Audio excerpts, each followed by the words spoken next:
This is the COSTWAY 24000 British thermal units mini split air conditioner and heater. It turned my hottest open living area into a consistently comfortable space, and it did it quietly enough that I basically forget it is running. I see this as a ductless heating and cooling solution for people who want one system that can handle a larger room or an open concept living area without the roar of a window unit or the complexity of full ductwork.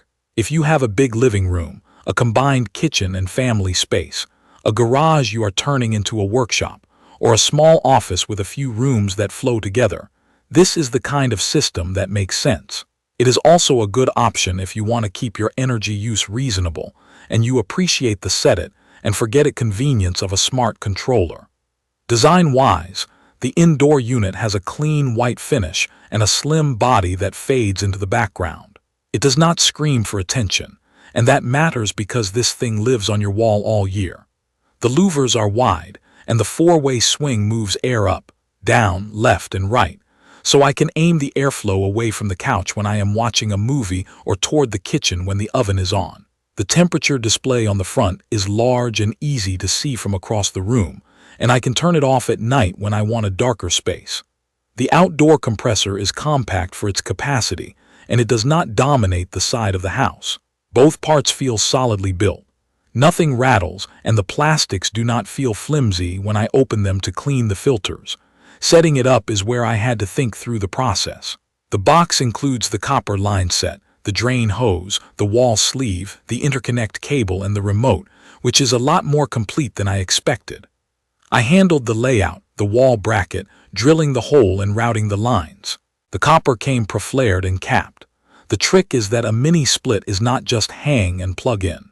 Even though the system is precharged with R32 refrigerant in the outdoor unit, you need to evacuate the copper lines to remove air and moisture before opening the service valves. That means a proper vacuum pump and a gauge set, and a good seal at every flare connection. Some of the service ports use sizes that do not match the basic tools in my garage, which is probably intentional to keep people from making dangerous mistakes. I am comfortable with do-it-yourself projects, but I still brought in a licensed technician to pull the vacuum, verify there were no leaks, and do the final commissioning. That took less than an hour and gave me confidence that I would not ruin the compressor or void the warranty on day one. If you want a zero-stress experience, plan for that step. If you are determined to do everything yourself, be prepared with the right tools and patience. Day-to-day use is simple. The remote is straightforward with big mode buttons and temperature controls. I paired it to the Wi-Fi app so I can set schedules, switch modes, and check the room temperature from my phone. It also works with Alexa, which has been handy when my hands are full in the kitchen. The app requires an account and a couple of permissions, which I am never thrilled about, but once it is set up, it has been rock solid for me. I like that I can disable the beep from the indoor unit and turn off the display light at night. On performance, this unit has been impressive. My space is just under 1,400 square feet, and it is a wide open layout that traps heat on summer afternoons. The first time I powered it on after the vacuum and leak check, I felt cool air within a minute. And in about 15 to 20 minutes, the sticky, heavy air had turned into that dry, comfortable kind of cool that does not feel drafty. The inverter compressor ramps smoothly instead of blasting full throttle and shutting off, so the temperature holds steady and the sound stays low.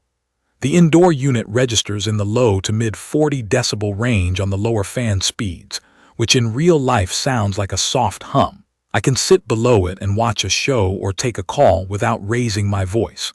The outdoor unit is also quieter than the older central systems I am used to. I can stand near it and still have a normal conversation. Cooling is the headline, but the heating surprised me too. On chilly mornings, I set it to heat, and it brings the room up to a comfortable temperature without the dry, stuffy feel I get from electric space heaters. Because it is a heat pump, it sips energy compared to resistance heat. I cannot give you exact numbers for your home, but I have seen my electric bill trend down compared to what I used before, especially when I let the thermostat float a little with the eco mode. The seasonal energy efficiency ratio 2 rating is around 18.5, And while I do not obsess over the number, the real-world takeaway is that the machine runs efficiently without the temperature swings and short cycling you get from cheaper units. There are several modes I actually use. Dehumidify mode has been a lifesaver during thunderstorms when the house feels muggy but not hot. It pulls moisture out of the air and makes the whole space feel lighter without making the room uncomfortably cold. Fan-only mode is nice when I want gentle air movement without cooling or heating. Sleep mode lowers the fan speed and smooths out the temperature changes, so I do not wake up from bursts of cold air. Turbo mode is exactly what it sounds like. It throws a lot of cooling quickly when people stop by, and the door has been open for a while. The iFEEL function on the remote has also been more useful than I expected. It senses the temperature where I am sitting and adjusts the system to match that spot, which makes the comfort feel more personal and less dependent on where the wall unit is mounted. Air distribution has been even across the room. The four-way swing combined with the wide outlet keeps me from having a cold corner and a warm corner. When I am cooking, I angle the airflow toward the kitchen to offset the heat from the stove. When we are watching a movie, I point it upward and let the cool air spill from the ceiling, which avoids that direct draft on my face. The balance is good enough that I do not need fans in the corners to push air around anymore. A few small things I have noticed over weeks of use. The self-cleaning mode sounded like a gimmick when I read about it, but it actually helps. It runs a cycle that dries and heats the internal parts to limit bacteria, and that musty smell some air conditioners develop. After a couple of weeks, I noticed less of that wet coil odor. Cleaning the filters is easy. The front panel pops up, the filters slide out, and I rinse them in the sink. I set a reminder in the app to do it every month during peak season. The included line set was long enough for my layout, but it is not super flexible, so planning the bend radius matters to avoid kinks. The remote works fine, but the buttons are a bit small, and I wish it was backlit for nighttime adjustment.